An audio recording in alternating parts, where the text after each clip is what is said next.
Good afternoon, everybody. I will focus on one short segment of what is called here in the country trance music. And to start with, I will shortly introduce this genre, and then I will focus on my interests, and then you will see examples. There will be no music in my presentation. What is called trance music started after the First World War in then Czechoslovakia. And it was a reaction of young generation from urban districts, especially Prague, first of all, who wanted to live freely in the woods on weekends. Weekends started on Saturday midday at those times. And this generation was influenced by Scout movement, which was being discussed here today, also Woodcraft movement. They were also influenced by experience of Czech soldiers coming back after the First World War, and they were also, what is our interest, influenced by literature, by cheap Western stories translated from English or from German or written in the Czech language, and they wanted to, at least for a day and a half, live a free life.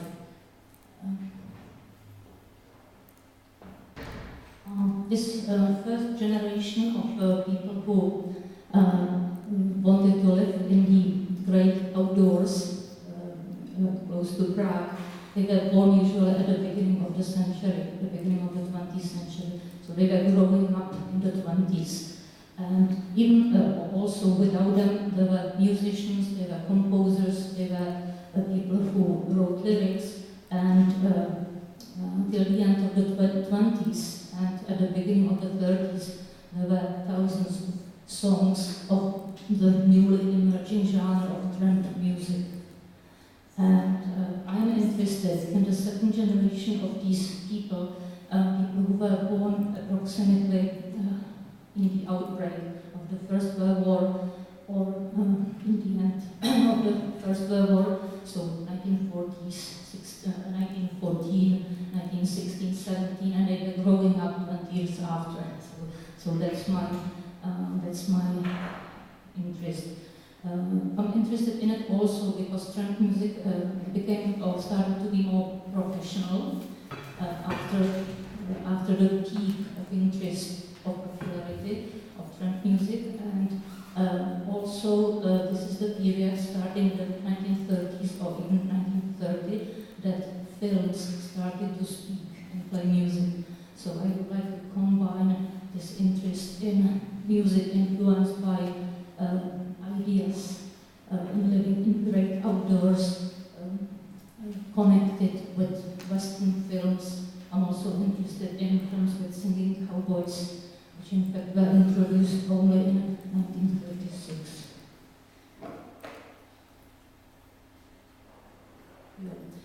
In my examples, I will focus on music which was written by Czech authors, so the songs are not covers, they are not translations, so it's purely Czech. And I will also avoid speaking about Voskovec and Berich because they were influenced by American music and can trace it in their production, but this is not my interest in this presentation. Yeah, so perhaps this first example, Karel Vacek, famous Czech composer, was famous for general folk song. The Czech term is lidovka, something connected very close to popular folk songs. In the early 30s, he had a big hit with a song about a gypsy girl, Cikánka, in Czech Cikánko ty krásná, and this is his trend hit from 1933 about blazing fire of the campfire. And we can look at the Czech lyrics and I will comment on them.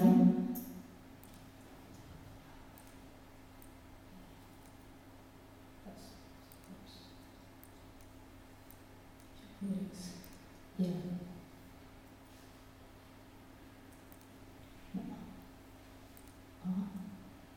Let's see. sorry. You can see it properly. The lyrics are loaded with romantic images.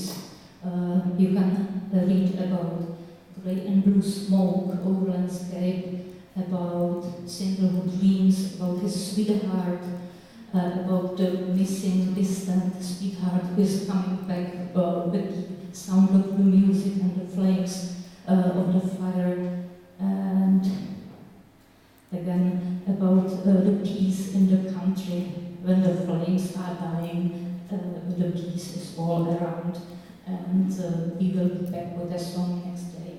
Yeah, so it's loaded with romantic images, but there is no American name, no American location. It is just neutral, heavily romantic.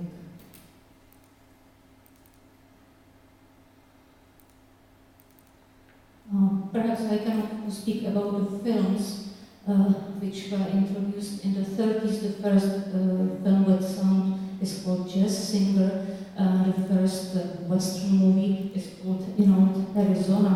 It was released in 1929, and I believe it was also screened in Prague. At the beginning of the 30s,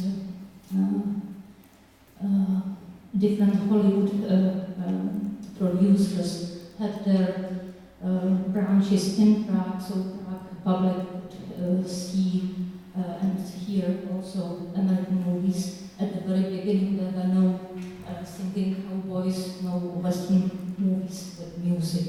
That's for my interest.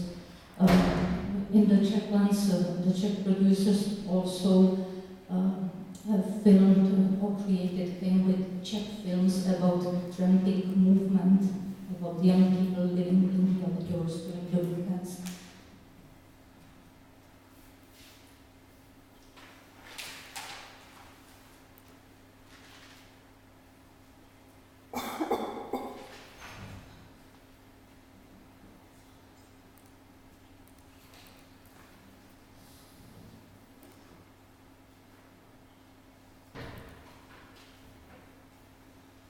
This is a very famous Czech singer-songwriter, actor, businessman later on. This is a very famous Czech song. It's called the Czech song, and it speaks about everything Czech that is so nice, and that the Czech song is beautiful and nice. And the people, the folks who sing the song are from Moravia and Bohemia. And they are simple and beautiful, and it is shame to neglect the Czech song. The Czech song in this paper was published in 1932.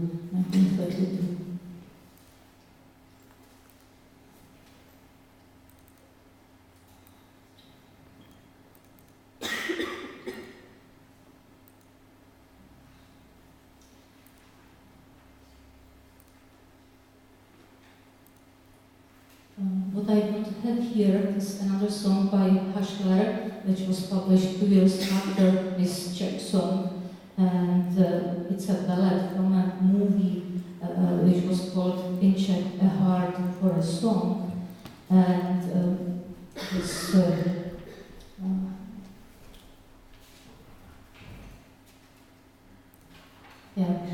this is the original, and it's a parody. It's a parody.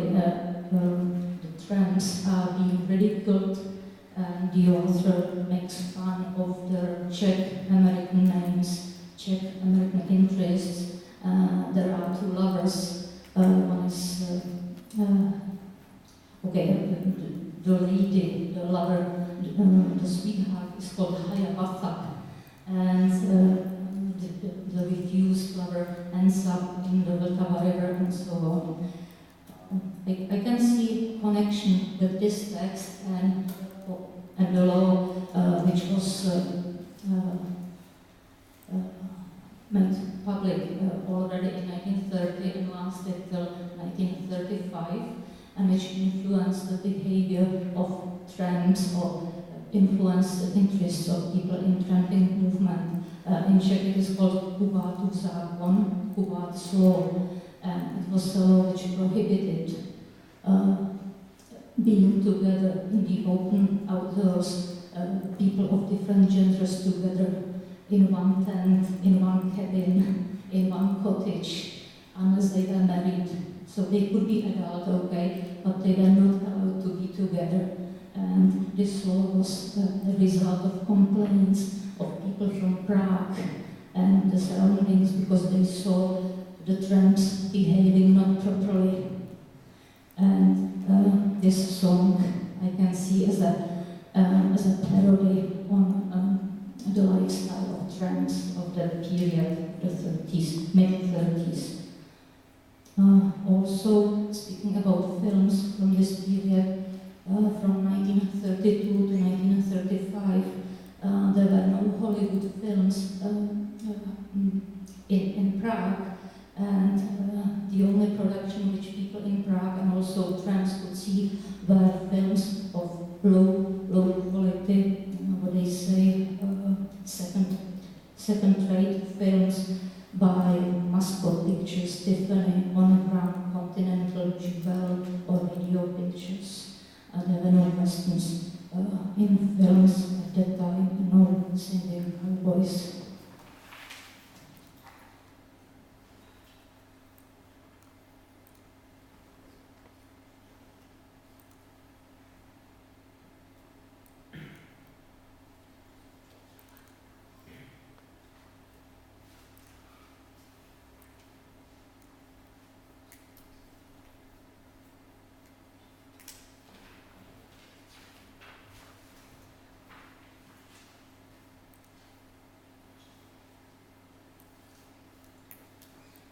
This is a song which was released in connection with a film.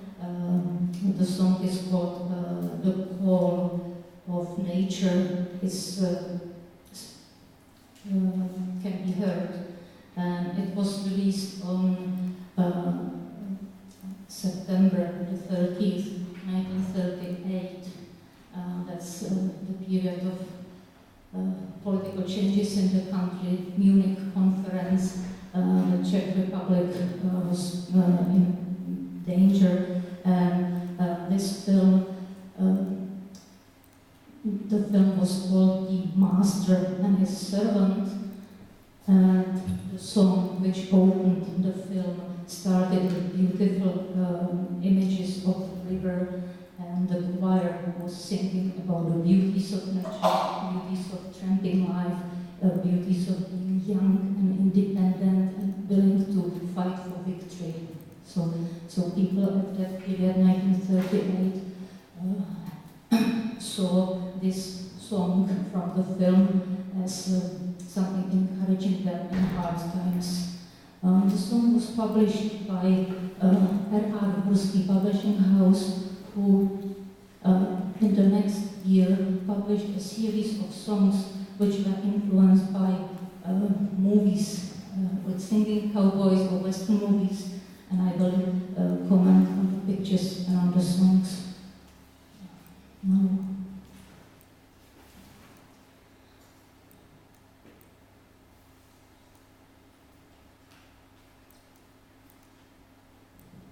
Yeah, here you can see that the image is typical of a Western movie of the West, perhaps the Southwest, and driving through the night. The subtitle says cowboy song. Of course, there is no official genre in music which is called cowboy song. There are cowboy ballads, but this is not a ballad. This is a dance song. The lyrics of this song are romantic and sentimental. Let's see. Here we are.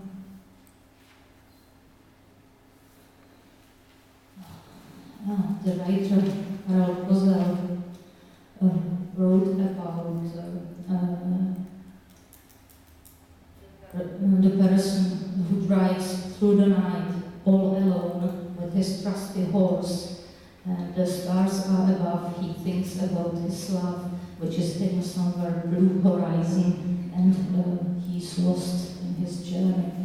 So it refers to cowboys. Through the image on the jacket provides the link to America, but in the text there is nothing American. It's just romantic.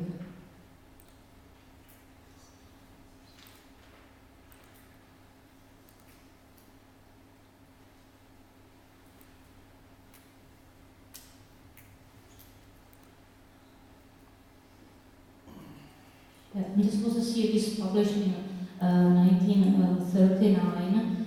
It was the period where in Prague theaters the audience see 140 American films during the year.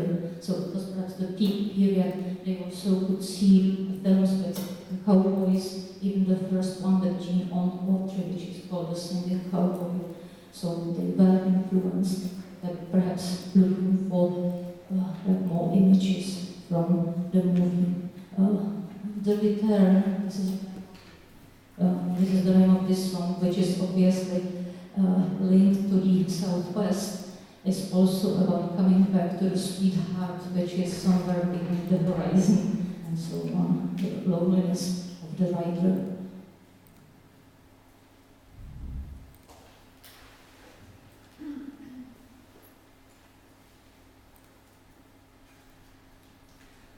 This is something slightly different.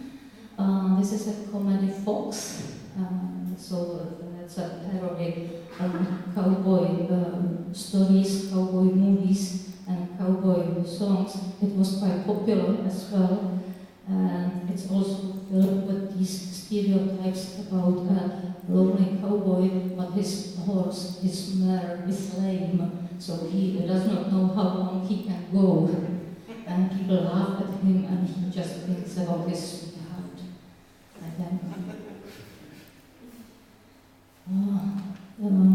In the late 30s, there was perhaps a larger movement in different parodies on tramping life and on cowboy life, because there were in Czech available stories about 6 tramps and the adventures by Rada Ažák, a famous writing team, and there was also a series of short stories in the magazine Ahoj by Jiří Prdečka about a cowboy in Czech called Limonádový Joe, Limonada Joe, not Joe but Joe. So it seems that towards the end of the 30s, the audience was willing to see the comic side. They were not taking cowboys and images of America seriously.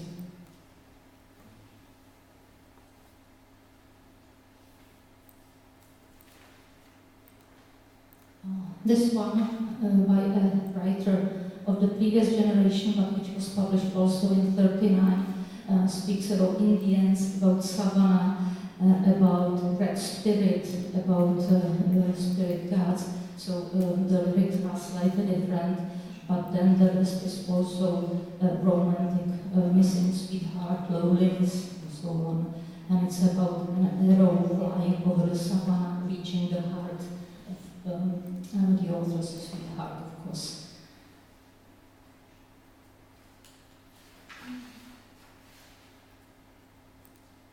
And